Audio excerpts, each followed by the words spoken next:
안녕하세요. 대치동 장원장입니다. 대치동 장원장 시즌 6 드디어 시작합니다.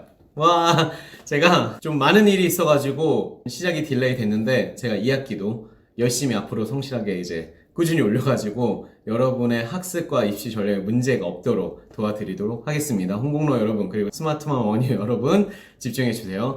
자, 첫 번째 프로는 보기만 해도 입시 전문가가 되는 최신 교육 정보입니다. 최신 교육 정보 중에서 초중 학부모님들이 꼭 알고 미래의 전략을 짤 수 있게 도와주는 내용을 제가 정리해 드릴 거예요. 자, 9월 5일 베리타스 알파 기사입니다. 유불리 통합수능 사상 첫 이과 절반, N수생 31.1%, 26년 만에 최고, N수생 비율이 엄청나고 이과가 절반을 넘었다는 거죠. 진짜 이건 엄청난 기사입니다. 자, 국어에서 우리가 그 공통 영역이고 선택 영역에서 화법과 작문, 언어 매체를 선택합니다. 그런데 언어 매체가 사실 좀 비선호 될 거라고 생각했는데 실제로는 상위권 친구들, 특히 이과 상위권 친구들 언어 매체를 거의 다 선택하는 것 같아요. 그래서 언어 매체 선택 확률이 34%까지 되게 높게 올라갔고요. 그리고 수학 같은 경우에는 확률 통계 미적분 기하를 선택합니다. 수원 수투가 공통 영역이고 선택 영역으로 이렇게 세 가지가 있는데 문과 학생들은 확률 통계를 대부분 선택하고요. 이과 학생들은 미적분과 기하를 선택하죠. 미적분과 기하를 선택한 친구들 요 비중을 합쳐서 이과 학생들이라고 보는 겁니다. 이제 요게 거의 절반이 된 거죠. 자, 우리가 응시 원서 접수 결과로 보니까 이과 시대가 되게 본격적으로 폭발하고 있는 겁니다. 우리가 눈여겨봐야 될 부분이 N수생. 졸업생들을 우리가 N수라고 하죠. 재수, 삼수, 사수를 이제 N수라고 하잖아요. 그래서 졸업생 같은 경우는 자 2022년에 26.4%였는데 접수 인원 대비 지금 2023 학년도 28%입니다.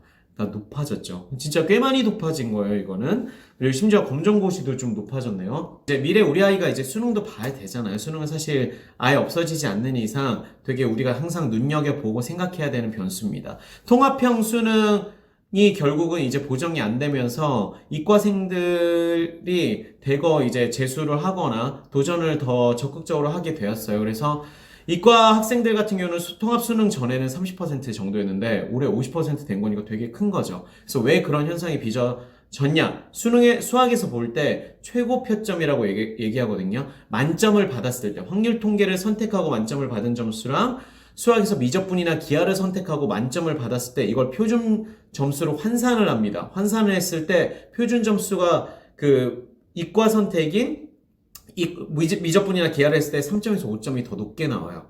훨씬 더 유리한 거죠. 자, 거기다가 이제 N수생들이 증가를 한 이유가 여러 가지가 있습니다. 정시 확대 기조도 있고요. 정시가 늘어나니까 대입 전형에서 수능으로 한 방 더 요게 가능해지는 거죠. 그리고 통합형 수능 유불리 방금 말씀드린 대로 이과 학생들한테 유리하니까 재수해볼 마음도 생기는 거고, 거기다 이과생이 문과 침공했잖아요. 이게 재밌는 게 이과생이 문과 침공해서 문과학과를 갔는데 그래도 이과를 다시 도전하고 싶다거나 이러면, 그리고 또 문과 최상위권 학생이었는데 이과생한테 밀려서 내가 원하는 과를 못 갔어. 그럼 재수를 또 당연히 하게 됩니다. 그러니까 여러 가지 원인들이 부닥쳐서 N수생이 늘어날 수밖에 없게 된 거고, 거기다가 약대가 내려왔잖아요. 그러니까 의학 선호 현상이 훨씬 더 강해졌어요. 그래서 이과 선호 현상 지속이 예정됩니다. 자, 현 고1 응시 2025 수능 11월 14일 문이과 유불리 통합형 4년차 예고 8월 24일 베리타스 알파 기사인데요. 앞에 기사랑 이제 이어서 보시면 통합형 수능에서 문과 아이들이 불리하다고 보잖아요. 실제 데이터도 입시 실적도 그렇게 꽤 나오고 있기 때문에. 그런데 그럼 이걸 보정을 해줄 것인가에 대해서 논란이 되게 많았는데 현 고1한테는 보정해주지 않는다 가 이제 확정된 겁니다. 교육부에서 발표한 기준에 따르면 국어, 수학, 영어, 탐구 기존과 달라진 게 하나도 없어요. 그래서 뭐 일단 수능에 대해서 시스템 혹시 모르시는 초중학부모님들 계실 수 있기 때문에 제가 설명을 드리면 간단히 국어 같은 경우는 문항이 45개 있고요. 그리고 이제 시간이 중요합니다. 시험을 80분이나 봐요. 그리고 수학은 30문제를 보고 100분을 봅니다. 굉장히 긴 시간이죠. 그리고 영어 같은 경우는 45문제를 푸는데 70분, 듣기가 17문제가 들어가요.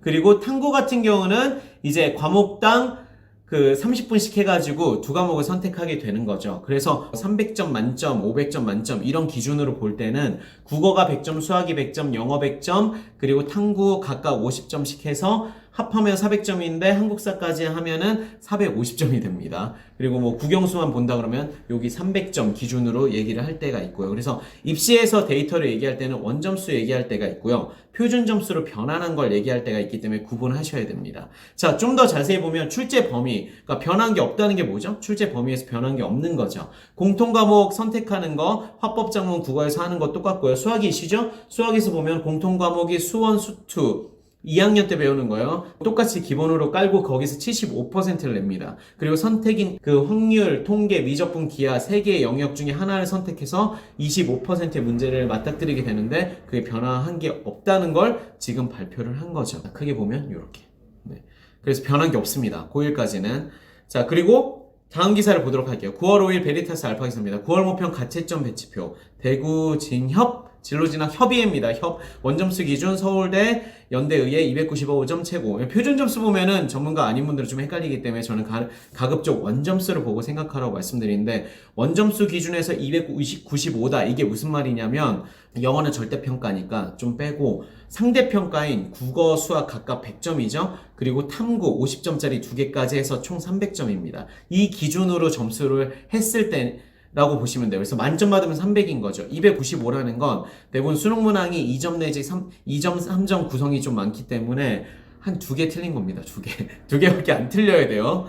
자, 3개 틀리면은 서울대 의대 못 갑니다. 자, 아이한테 얘기해줘. 3개 틀리면 너 서울대 의대 못 간다. 의예학과 못 간다. 자, 라고 얘기해 주시면 돼요. 그리고 우리가 배치표가 이게 어떻게 보면은 그 학과의 순위, 선호도 요걸 보여주잖아요. 그래서 제가 자연계랑 인문계 한번 가져왔습니다. 이제 초, 중 학부모님들은 큰 틀에서 전략을 짤 때 우리 아이가 어떤 계열로 가는 게 좋은지 어떤 과를 도전하는 게 좋은지 큰 틀에서 계속 생각하고 계시면 아이가 진로 선택이나 뭐 이제 과목 선택, 이제 고교학점제 같은 경우 본격적으로 시행을 코앞에 두고 있잖아요. 그럼 과목 선택이나 이런 거 할 때도 고려를 해야 되기 때문에 제가 설명을 드리도록 할게요. 자, 배치표 자연계열부터 볼게요. 수능 배치표라고 저희가 흔히 얘기하는데, 자, 원점수 기준으로 그 앞에서부터 나열합니다. 295점. 엄매 미적 선택이 이과는 대부분이기 때문에 엄매 미적 선택 기준으로 그냥 보시면 돼요. 언어와 매체, 국어에서 언어와 매체, 그리고 수학에서는 미적분 선택이라고 보시면 되고요. 지원 가능 대학, 서울대 당연히 탑이죠. 탑 의대 5가 뭐냐면 서울대, 연세대, 카대, 성균관대, 울산대 보시면 됩니다. 네. 그 다음에 치외과 시작이 서울대가 원점수 기준 288점부터 시작이에요. 295점이랑 88점은 꽤 차이가 있죠. 그리고 그 다음에 서울대 약대가 시작하는 게 원점수 기준으로 281점이에요. 19점만 깎여야 돼. 2점짜리로 치면 한 6개 정도 틀리면 이제 약대 갈 수 있습니다. 서울대 약대 가는 거고 그 밑으로 이제 약대가 쭉 나오겠죠. 그러니까 이건 지원 가는 점수예요. 합격 보장 점수가 아닙니다. 이 정도면 지원해볼 만하다라고 생각하시면 돼요. 서울대 컴퓨터공학부가 여기서부터 시작됩니다. 인기 탑이죠, 지금. 그 AI 시대에 펼쳐질 이제 미래가 아주 많기 때문에 컴공과 당연히 인기 있고 수리과학부, 공과대학, 이제 광역단위 모집이 있습니다. 그리고 한의학과 시작하는 게 경희대 한의학과가 278점부터 원점수 기준으로 시작을 합니다. 그리고 수의학과 시작, 서울대가 또 수의학과 오픈하겠죠? 서울대 수의학과가 원점수 기준 278점부터 시작한다고 보시면 돼요.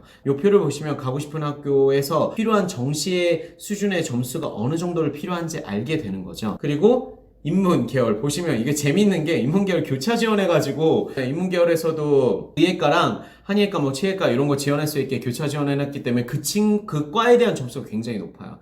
문과여도 갈 수 있다 라고 생각하시면 됩니다. 문과여서 엄매 확통해도 내가 의예, 치외 뭐 이런 거 가볼 수 있다. 그런데 과가 물론 제한돼 있고 인원수가 좀 적겠죠. 선발 인원들이. 그럼 스타팅을 보시는데 아까는 막 290 막 시작했는데 인문계는 289부터 이제 서울대 경영경제 시작하고 이화여대 의예과 인문계열 뽑는 거, 경희대 한의학과 인문계열에서 뽑는 거, 원광대 치의학과 인문계열에서 뽑는 게 시작합니다. 그리고요. 자, 연대 경제 경영 같은 경우는 274점부터 시작해요. 고려대 경영도 그렇고 연대에서 가장 탑과 시작이 278이는 거죠. 그리고 성균관대 글로벌 경영 인기 많은 과죠. 요 과가 272점부터 시작합니다. 그리고 서강대 경영, 서강대 탑과가 268점부터 시작해요. 그리고 한양대 파이낸스 경영, 요것도 되게 유명하죠. 265점부터 시작합니다. 제가 서열화시키고 싶진 않지만 정시에서는 이미 배치표가 있기 때문에 이런 수준으로 구분이 돼 있다고 기준점을 잡으시면 됩니다. 1일 베리타스 알파기사입니다. 스카이 중도폭이 1971명, 347명이 확대된 거예요. 의대 블랙홀 영향 이런데 좀 자세히 보면은 1년간 스카이 연도별 중도 탈락 학생 수, 중도 탈락은 되게 다양한데 좀 자퇴가 많긴 합니다. 자퇴 아닌 학생들도 분명히 있어요. 서울대 기준으로 우리 한번 볼까? 2017년에 중도 탈락이 234, 그 다음에 282, 273, 317, 405 계속 늘어나고 있는 추세인 거죠. 1%에서 재적 학생 기준, 그러니까 담임 학생 기준에서 1.1%였는데 1.9%까지 늘었어요. 심지어 서울대도 그만두는 겁니다. 그래서 도전하는 친구들이 많기 때문에 서울대조차도 만족을 하지 못하기 때문에 도전하는 친구들이 있는데 여기서 이제 N수생 비중을 더 높여주는 효과가 생기는 거예요. 자, 한 번 더 트라이, 한두 번 더 트라이 하는 학생들이 많다는 겁니다. 자, 8월 24일 베리타스 알파 기사입니다. 2023년 리트가 뭐죠? 법학 적성 시험. 로스쿨을 가기 전에 봐야 되는 수능 시험 같은 겁니다. 5년 연속 역대 최다응시 계속 늘고 있어요. 전문직에 대한 선호 현상이 훨씬 더 강해지고 취업이 되게 힘들어지고 있기 때문에 여성이 50.6%로 첫 역전을 했습니다. 데이터를 좀 더 자세히 보면 응시 인원만 볼까요? 2019학년부터 한 5개년치 보면 9,740명에서 시작해서 꾸준히 늘어서 지금 13,196명. 계속 이 선호 현상은 깊어지고 있는 거죠. 그리고 계열별로 보면은 우리 아이가 그러면 리트, 변호사가 되고 싶다. 변호사, 법조인이 되고 싶다. 그러면 어떻게 해야 돼요? 선택을 해야 되잖아요. 그러면 그 전에 어떤 과를 선택할지, 물론 이 데이터는 어떤 과를 가야지만 가는 게 유리하다가 아닙니다. 왜냐면 생각해보시면 사회, 상경, 인문 뭐죠? 인문계열 학생들은 취업이 이과 이공계 계열보다는 당연히 좀 더 어렵습니다. 그렇기 때문에 이런 전문직으로 더 선호 현상을 가지게 된다고 보실 수 있어요. 그래서 사회 계열이 제일 많고요. 그 다음에 상경, 인문 순서로 가게 됩니다. 공대에서도 은근 지원을 많이 하는 거죠. 835명이나 지원한 건. 요거는 시험 응시만 한 거예요. 응시. 저 원서 접수가 아닙니다. 그러니까 그 리트를 한번 도전해보는 친구들 기준이라고 보시면 돼요. 9월 9일. 자, 대구 경신고에서 지금 올려준 유튜브입니다. 여러분이 의대 선호 되게 많이 하시잖아요. 초중학부모님들 이제 어떻게 보냈으면 좋을까? 그러면 아이마다 우리가 전략을 짜고 좀 긴 텀에서 계속 관찰을 하셔야 됩니다. 내가 공부를 진짜 그냥 잘했다고 고3 때 선택하는 게 아닌 거 아시죠? 2023 대입 의학계열 대비 대학별 대구 경신고 유튜브에 올라 있습니다. 검색하시면 검색수 좀 올려주세요. 되게 내용이 되게 좋아요. 진학부장님이 올려주신 건데 내용 되게 좋습니다. 내용 그 한 40분 정도 되는 분량인데 저도 다 들어봤는데 이렇게 공교육에서 정말 입시에 관련해서 정보들을 정말 많이 공개하고 올려주시는 분들이 많아요. 그래서 이런 거 찾아서 잘 들으시면 우리 아이에 대한 설계는 누가 남이 해주는 게 아닙니다. 아이랑 같이 하시는 거예요. 미래에 대한 설계, 진짜 의대를 가고 싶다면 의대가 어떤 유형으로 사람을 뽑는지, 그래서 어떤 준비를 해야 되는지, 이건 한 번에 고3 때 준비하는 게 아니잖아요. 그 전부터 차분히 준비되어 있어야 되고, 고등학교 1학년 때부터 전략적인 선택이 축축축 이어져야 되기 때문에 중등, 좀 더 빠르다면 초등부터 고려하고 있어야 합니다. 그래서 요 유튜브 꼭 방문해 주시고요. 자, 광고 아닙니다. 당연히. 자, 9월 13일 베리타스 알파 기사입니다. 2023 과거 경쟁률 20개 과거 3.5대1 상승, 통합수능 학습효과, 반도체 계약학과 확대 영향. 자, 이과가 선호 현상이 있고 이과가 인기가 좋아진다. 이유가 있겠죠. 우리가 좀 구체적으로 알아야 됩니다. 그래야 입시 설명회를 가거나 우리 아이한테 과학고 같은 입시를 준비하는 게 좋은지 아닌지를 알 수 있겠죠. 보시면 자, 모든 지역은 아닌데 과거 경쟁률 지역별 비교 데이터만 제가 가져왔습니다. 2023에 보시면 자, 이 빨간색이 뭐냐면 다 경쟁률 상승이에요. 상승. 경북이 내려갔는데 경북이 내려간 이유 중에 하나가 전년도에 40명 뽑다가 60명 뽑았으니까 그 상대적인 효과가 있는 겁니다. 물론 이제 아이들 요번에 입시한 아이들의 명수가 상대적으로 많은 거 아시죠? 그러니까 경쟁률이 올라간 것도 있는데 과거 선호 현상이 이제 좀 더 생긴 거죠. 왜냐면 정시가 늘어나면 무슨 이점이 있어요? 과거 학생들이 정시를 무조건 잘 본다는 아니지만 특히 이제 수학을 잘하니까 수학이 우리가 입시에서 되게 중요한 수학이랑 국어가 중요한 척도잖아요. 수학에서 내가 두각을 드러낼 수 있고 강점을 가진다 그러면 이제 정시 도전이 가능한데 정시 인원이 늘었잖아요. 그러니까 과학고 가는 게 괜찮은 옵션이 될 수 있는 겁니다. 거기다가 계약학과가 계속 늘고 있죠. 정원의 계약학과들은 대부분이 이제 뭐 첨단학과, 반도체 계약학과들이 좀 많잖아요. 반도체뿐만 아니라 계약학과들이 되게 늘고 있어요. 그 기업이랑 산학 협력해서 과를 만든 거고 정원에 입학이 많습니다. 그래서 이 특혜를 가진 게 되게 좋잖아요. 그리고 과학 특성화 대학들이 굉장히 퍼포먼스가 좋기 때문에 옵션들이 되게 많아요. 그렇기 때문에 과고를 가는 게 이과 학생들한테 되게 좋은 선택이 됩니다. 저는 과학을 정말 좋아하고 사랑하는 친구들은 과학과 한번 도전해보라고 말씀을 드려요. 근데 내가 골고루 잘한다. 그리고 뭐 의학 치안수 간다. 이러면 이제 그 같은 이과여도 과학고보다는 전사고나 다른 학교 선택을 하는 게 좀 더 현명하다고 봅니다. 자, 9월 15일 동아일보 기사입니다. 자사고 외고 존치 가능성 커지면 경쟁률 높아질 때. 제가 추천할 때도 고교학점제 같은 경우는 학교의 특색이 굉장히 중요하잖아요. 학교에서 그걸 서포트하고 지원해줄 수 있는지, 거기에 따라 생기부가 풍성해지는지 아닌지가 결정되기 때문에 보면은 자사고, 외고처럼 좀 더 교육의 다양성을 가지고 있었던 학교들이 강점을 드러내게 됩니다. 입시 실적도 그 통합형 수능하고도 계속 괜찮았기 때문에 저는 자사고, 외고 이게 폐지되는 게 사실 확실시 되지 않은 거죠. 이제 적어도 지금 한 중2 정도 학생까지는 들어가도 폐지되지 않을 가능성이 굉장히 높다고 다들 생각하잖아요. 그렇기 때문에 그러면 이 좋은 학교들이 가진 그 시스템의 이점이 지금 입시 시스템이랑 딱 어우러지기 때문에 도전. 초중 학부모님들, 학생님들은 자사고, 외고 요거 도전해보는 거 저는 추천드려요. 과학을 너무 좋아하면 과고, 그리고 내가 특출나게 영재다, 영재고, 그리고 전과목 다 골고루 되게 잘한다, 그런 친구들은 전국 단위 자사고 또는 광역 단위 자사고에서 좋은 학교들 많기 때문에 도전하시는 거 추천드리고, 내가 문과의 특성이 굉장히 강해서 이과 시대라 이과 공부를 하라고 하지만 나는 도저히 못하겠다, 그리고 그거보다 나는 국어 영어 특기가 너무 강해서 그걸 계속 해보고 싶고 그와 관련된 직업 뭐 변호사를 하거나 이런 걸 해보고 싶다, 이런 친구들은 외고 국제고 가서 이과 친구들한테 치이지 않는 공부를 하는 것도 현명한 전략적 선택이죠. 자, 9월 12일 연합뉴스 기사입니다. 서울 일반고 자사고 외고, 그래서 12월 17일부터 후기죠. 자, 과학고, 영재고 같은 경우는 정기입시라고 생각하시면 되고요. 그거 다 떨어져도 이거 넣는 거 상관없습니다. 서울 일반고랑 자사고 외고 같이 지원을 하죠. 12월 7일부터 원서 접수 들어갑니다.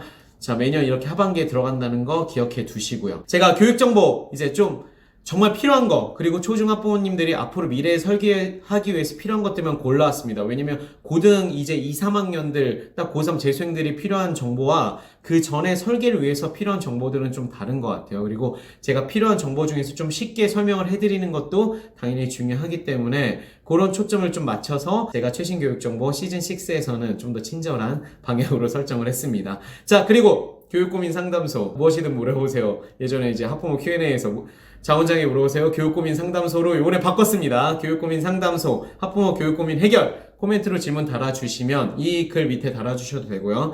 아니면 기획 영상 이제 올릴 거기 때문에 그 밑에 궁금증 달아주시면 제가 친절하게 정리해서 답변 드리도록 하겠습니다. 학년, 지역 수준 얘기해 주시면 거기에 맞춤형으로 더 좋은 솔루션 대답 드리도록 할게요. 스마트맘과 홍콩너를 위한 대치동 장원장 시즌6 다시 시작했습니다. 자, 이번 학기 열심히 달릴 테니까 응원 많이 해주시고요. 궁금한 거 밑에 댓글, 지금 이제 시험 얼마 안 남은 중2, 중3, 고1, 2 친구들 질문 많겠죠? 달아주세요. 자, 그리고 이제 앞으로의 전략을 고민하고 있는 엄청난 그 교육 정보들이 지금 터지고 있잖아요. 그래서 고민하고 계신 초등 그리고 중1 학부모님들도 질문 달아주시면 제가 잘 모아가지고 정확한 답변 드리도록 하겠습니다. 선택 고민 제가 끝내드리도록 할게요. 그리고 여러분은 좋아요, 구독, 알람, 공유를 통해서 저에게 힘을 주세요. 그러면 이번 시즌도 더 열심히 달려보도록 하겠습니다. 감사합니다.